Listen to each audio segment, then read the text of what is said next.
Je remercie le docteur Robin pour cette introduction générale. Je remercie aussi mon ami Yahya Bessouda de m'avoir convié à participer à ce symposium international. Initialement, en voyant le programme proposé, j'avais évoqué le souhait de participer soit par la physiopathologie, soit par une communication sur les complications.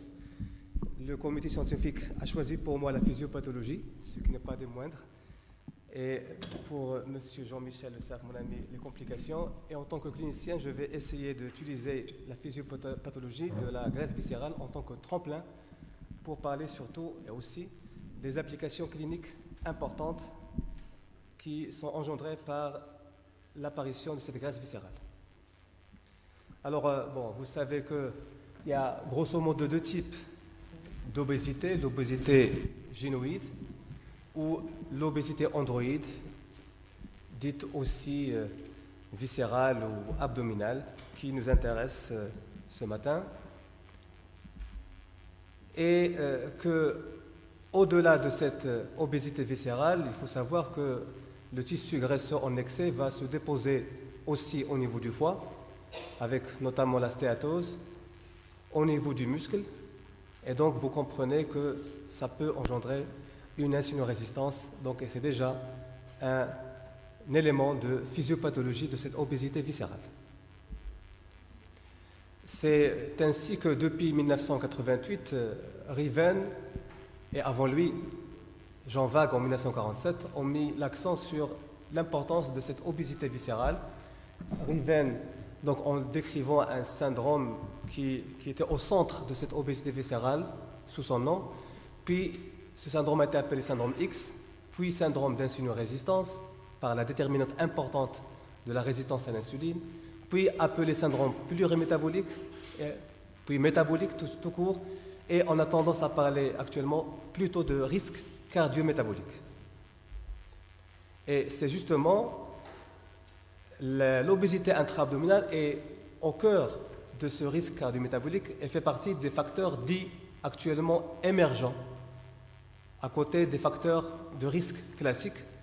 Et toute cette association de facteurs de risque classiques et émergents va entraîner un risque cardiovasculaire élevé, mais aussi un risque élevé de diabète de type 2 et par là même aussi aggraver le risque cardiovasculaire.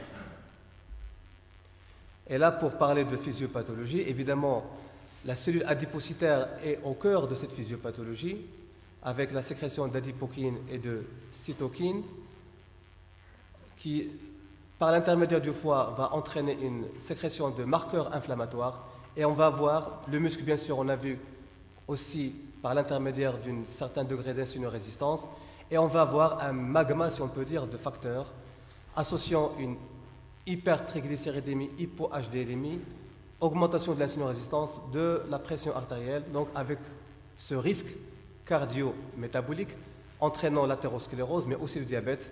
Comme je vous ai dit, le diabète va aussi entraîner, aggraver l'athérosclérose, et donc laquelle va entraîner un certain degré de facilité d'athérothrombose, et bien sûr des événements cardiovasculaires, infarctus du myocarde, AVC et décès par maladie cardiovasculaire.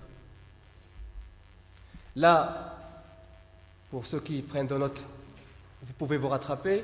Il y a aussi une autre diapositive qui dit un peu différemment les choses et qui incite sur le fait que la cellule adipeuse est une véritable usine et glande endocrine qui sécrète à la fois des cytokines, des adipokines, donc des hormones et des cytokines, et qui est à la base justement de ces complications cardiovasculaires mais aussi métaboliques, et donc de ce risque cardio-métabolique, avec augmentation des stéroïdes et de l'angiotensine 2, donc favorisant l'hypertension artérielle, augmentation de la leptine et diminution de la diponectine, lesquelles peuvent aussi être facilitées par une augmentation des acides gras libres, avec comme corollaire l'insulinorésistance et donc le diabète.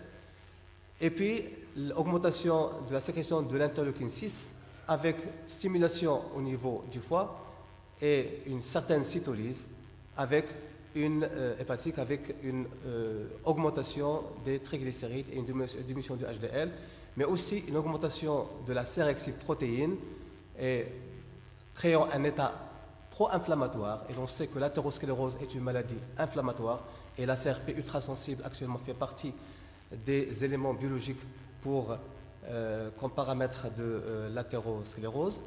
Et aussi, il y a l'augmentation de PA1 et bien sûr qui est prothrombotique.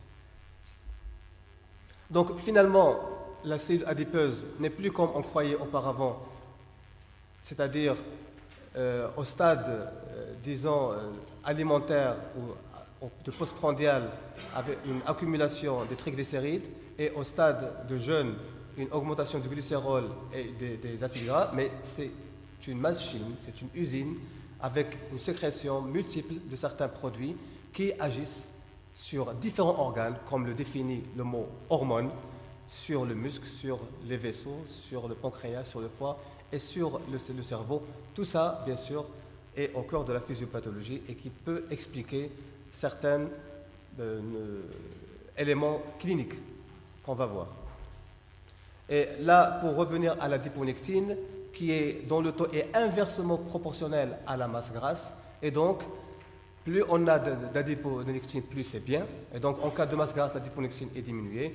Et donc, cette adiponectine va agir pour utiliser plus le glucose au niveau périphérique, pour une sécrétion moindre de glucose par le foie et pour une, diminution de l'adhésion moléculaire au niveau de la paroi vasculaire. Donc, bref, l'adiponectine est une hormone anti-athérogène.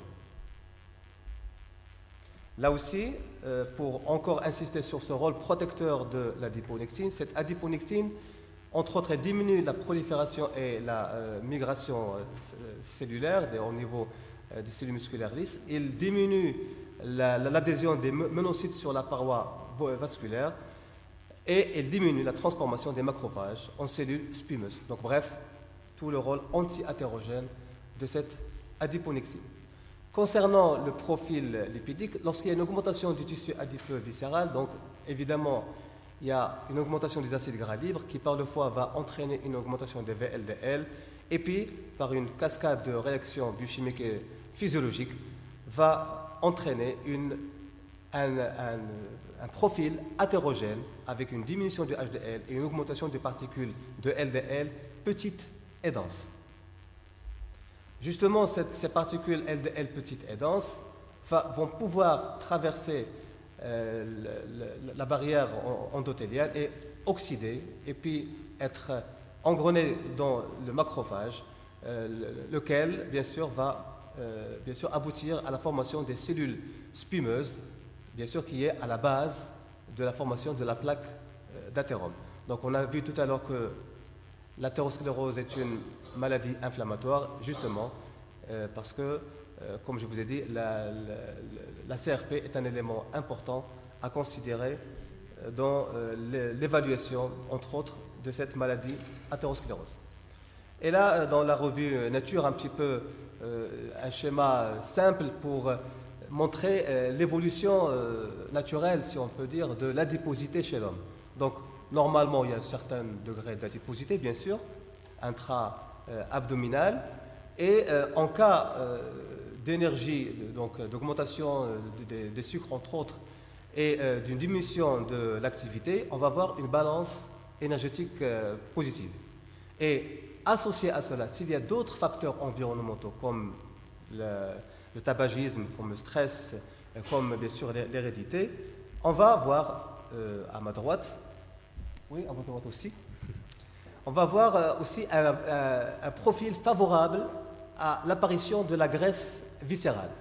Donc une graisse viscérale qui est importante, mais aussi un dépôt extravasculaire mais aussi extra-graisse viscérale, notamment au niveau du muscle, au niveau du cœur, au niveau du foie, donc avec en particulier cette résistance à l'insuline. Et bien sûr, vous comprenez ce qui suit, c'est le profil d'athérosclérose. Mais même s'il y a cette balance positive, mais s'il n'y a pas d'autres facteurs favorisants, il se peut qu'on n'a qu'une graisse sous-cutanée. Donc c'est ce qui est différent de la graisse intra-abdominale. Et donc il n'y a pas de dépôt graisseux au niveau de certains organes. Et donc, a priori, le risque d'athérosclérose est moindre. Un autre élément au niveau de cette physiopathologie, et toujours en rapport bien sûr avec la graisse viscérale, c'est l'hypercoagulabilité qui fait intervenir une hyperactivité plaquettaire, un état prothrombotique et une hypofibrinolyse. Et l'hyperactivité plaquettaire étant secondaire à la sécrétion de cytokines, en particulier de la leptine, à la dysfonction endothéliale et à une dyslipidémie. Et là aussi, comme on a vu, le P1-1 qui est normalement inhibe l'activateur du plasminogène, il a une action hypofibrinolytique et donc un effet prothrombotique. Et donc l'élévation de la graisse viscérale, bien sûr, va favoriser l'augmentation de ce P1-1 et donc favoriser un effet prothrombotique. Et là, c'est un petit résumé de cette usine qui est la graisse viscérale avec un nombre important de sécrétions. Et bien sûr, tout autour, il y a certains éléments qui sont le plus souvent liés entre eux, l'hypertension artérielle, la dyslipidémie athérogène, l'insulinorésistance, le diabète de type 2, la thrombose, l'athérosclérose et l'inflammation, avec une interrelation, bien sûr, entre les différents paramètres. Bon, maintenant, passons au problème de diabète et d'insulinorésistance, plutôt en clinique, si on peut dire. Et là, sur cette étude publiée en 2007, on voit qu'à gauche, il n'y a aucune relation entre l'insulinosensibilité et le BMI. Ce n'est pas parce qu'on est obèse qu'on va être insulinorésistant. Non, c'est surtout en rapport avec la graisse viscérale. Et vous voyez à droite que plus la masse intra-abdominale est importante, plus l'insulinosensibilité est diminuée. Et donc, c'est un facteur favorisant l'éclosion d'un diabète sucré. Et justement, sur cet histogramme, on peut mettre en évidence le facteur de risque de diabète de type 2 avec l'index de masse corporelle. L'index de masse corporelle, bien sûr, c'est un élément qui définit l'obésité qu'on vient de voir, même s'il y a certaines limites. Mais vous voyez sur les différents tertiles qu'on ait une graisse viscérale qui est inférieure avec un périmètre abdominal, on va voir, qui est l'élément clinique qui donne une idée sur la graisse viscérale. Que la graisse viscérale est diminuée ou augmentée, c'est très différent, parce que pour un même IMC, plus la graisse viscérale est importante, plus le risque de contracter un diabète est important. Et vous voyez par exemple, avec un IMC entre 25 et 30, si la graisse viscérale est importante, c'est encore un risque plus important de diabète que si la graisse viscérale n'est pas importante pour un IMC qui est plus important. Donc, moralité, il y a une certaine corrélation entre l'IMC et le diabète, mais cette corrélation est encore plus importante, plus positive, si on considère la graisse viscérale en plus. Là aussi, pour le profil lipidique, c'est la même chose. Plus la graisse viscérale est importante, plus on a une triglycéridémie importante et plus on a une hypo-HDLémie importante. Bref, c'est une confirmation de ce qu'on vient de voir en matière de physiopathologie. Bon, là, évidemment, pour encore insister sur le fait que la graisse viscérale est un élément important, alors comment l'évaluer en clinique? Et là, c'est mon tremplin pour la clinique en tant que clinicien. Bon, évidemment, pour calculer la surface de cette graisse abdominale, c'est le scanner. Mais on ne peut pas faire un scanner à tout le monde. Et donc, il y a un élément qui est très simple, c'est le tour de taille. Et là, sur cette courbe, vous voyez qu'il y a une corrélation linéaire entre la surface de la graisse viscérale et le tour de taille, qui est un élément clinique de routine très simple avec un mètre ruban de couturière qui est très intéressant. Et là, vous voyez un petit peu la méthode, comment il faut le mesurer, ça a été déjà dit, et les normes internationales, selon le NSEP ATP3, mais plus récemment selon l'IDF, qui sont revues à la baisse, et donc qui veut dire qu'il y a beaucoup de patients qui sont sujets à ce risque d'obésité viscérale et donc de contracter des maladies cardiovasculaires. Là, je me permets quand même de vous dire quelques mots sur une étude marocaine qui a été faite par le ministère de la Santé en 2000 et publiée en 2003 sur les facteurs de risque cardiovasculaire.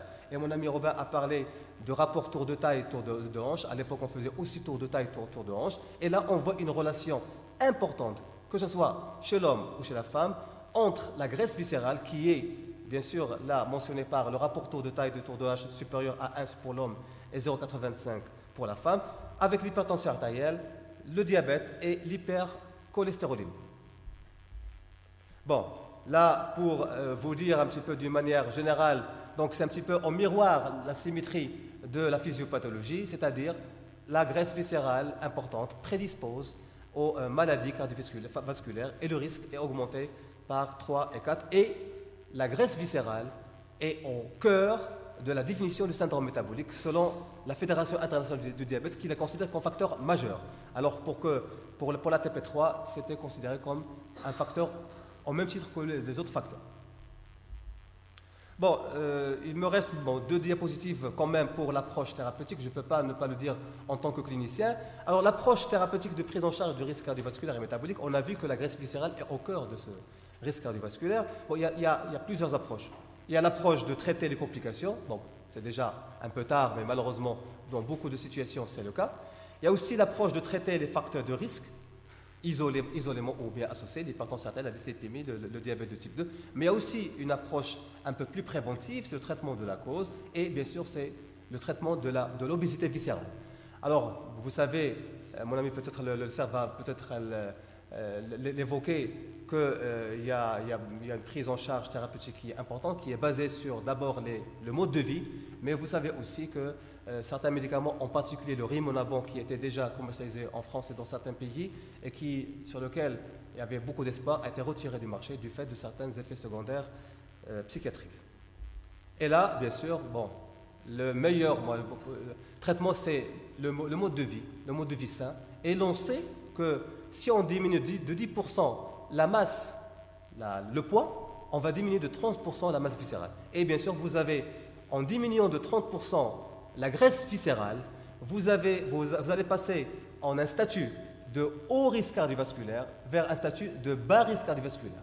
Et donc, tous les éléments qu'on vient de voir tout à l'heure vont être améliorés rien qu'en diminuant, dans la majorité des cas, évidemment, le poids corporel de 10%, ce qui équivaut à une diminution substantielle de la graisse viscérale.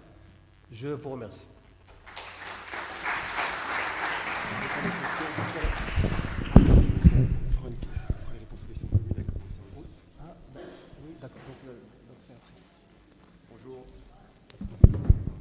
On va intervenir.